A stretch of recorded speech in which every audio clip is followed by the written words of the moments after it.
and we have prioritised to ensure that young people in New Zealand are going to have a future. I call Chris Farfoy.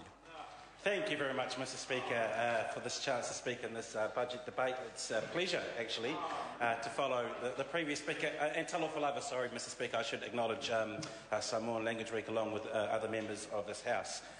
The previous speaker, Mr Speaker, talked about courage and making the hard decisions in this budget. Well, I would like to congratulate the government for making the hard decisions and having the courage in the 2012 budget. I'd like to thank them and commend them for their courage in taking money off paper boys and paper girls to raise a miserly $14 million, which will affect 68,000 young people around the country. Congratulations to the National Party for your courage in doing that. Point of order, Tim McIndoe. Mr Speaker, by implication the member is impugning the courage of the members on this side of the House, and he cannot do that. That is outside standing orders. Order. The member needs to be careful that when one talks about the party, as the member did, that does imply members, so we won't do that again. Chris Farfoy. Thank you, Mr Speaker, and I do note your ruling and thank Mr McIndoe for making that point, but I'd also just like to thank the budget, I guess, for the courage that it took to crack down on some of our most vulnerable citizens by changing the way that the asset threshold for residential care is calculated. I commend the budget for that courageous move, Mr Speaker. Mr Speaker, I also commend the budget for its courageous move, and I hope that the government sticks to it, in their announcement to change the funding formula for teachers, which in essence means that hundreds of intermediate teachers right around the country now face losing their jobs, and that hundreds, or probably tens or hundreds of thousands of children around our country will now find themselves in classrooms with lots more children. So I commend the courage in the budget, Mr Speaker, for making these hard decisions, because they, Mr Speaker, are our ticket to prosperity. They are the measures in this budget which will mean we're going to be on the road to prosperity. Mr Speaker, I'm reliably informed that last Thursday at about 1 o'clock a search and rescue team was convened. It had to be the best because of this type of mission. The mission was going to be difficult. Mr Speaker, it was going to be a hard slog. It could have been a long mission. And Mr Speaker, it could have been a mission that may have finished with an unhappy ending. And that search and rescue team was tasked with finding positive ideas within this budget to address the fact that New Zealand has had the worst growth in 50 years.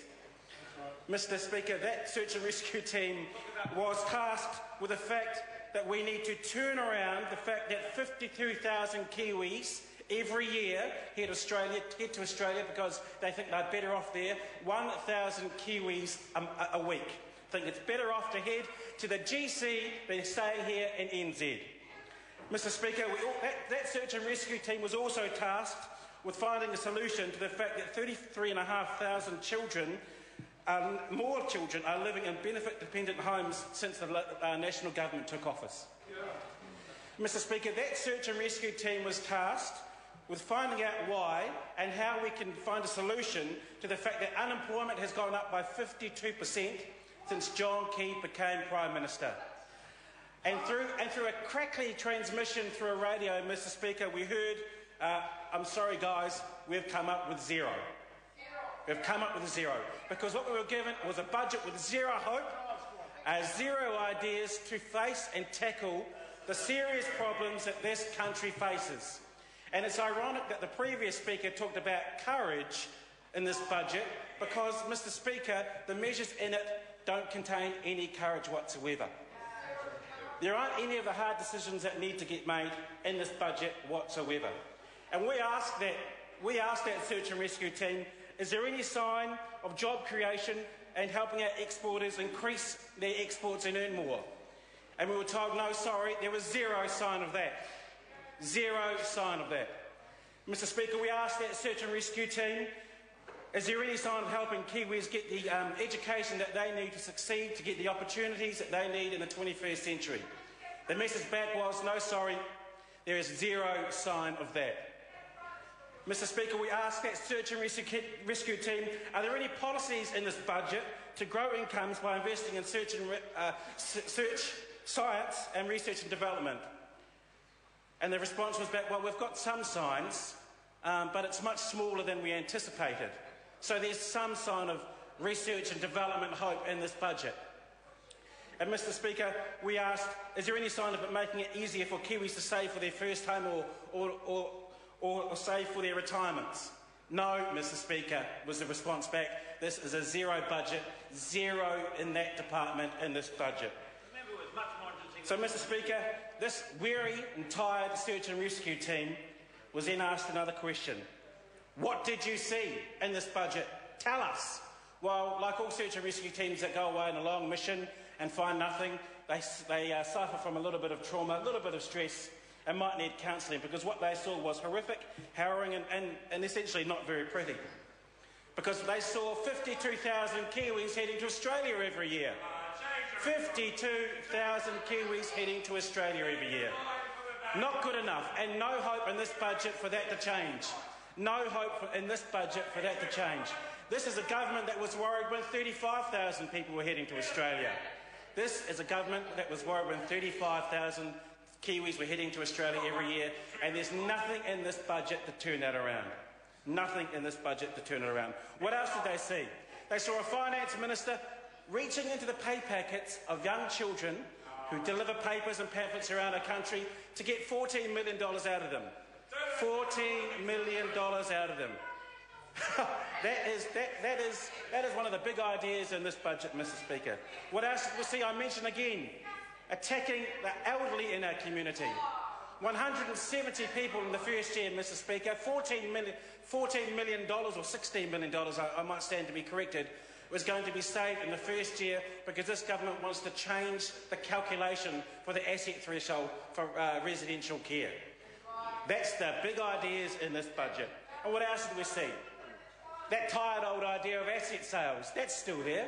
And as other people have mentioned this in this debate, the government is still spouting off that line that mum and dad Kiwis will be at the front of the line. Well, we've seen the legislation. It's not in there. So any guarantee that this government may give that the assets that Kiwis over many generations have paid and built up, our power companies and our airline, that they will stay in Kiwi hands is not worth the breath or the paper that it is written on or spoken of. Mr Speaker, that is not anywhere in the bill, and that is one promise that the government won't be able to keep, that these assets will stay here in New Zealand hands. And then we move to our schools, Mr Speaker, because not even our children are safe, Mr Speaker. The way that this government has... and I challenge the government to stick to its word, because today we've had a bit of a backpedal in this area. If this move is so courageous and such a hard decision, then undo the backpedaling. Let's see how the parents react to that when their kids have to go to school and have 3 or 4 or maybe 5 more children in their classrooms. Let's see how the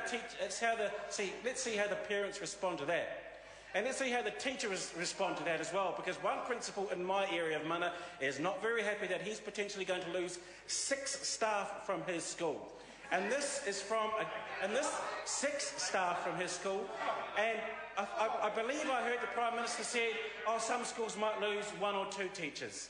So the homework wasn't done. The homework was not done on this one. It doesn't even look like the Prime Minister even read the papers because, I didn't see that. Well, we might do something about that.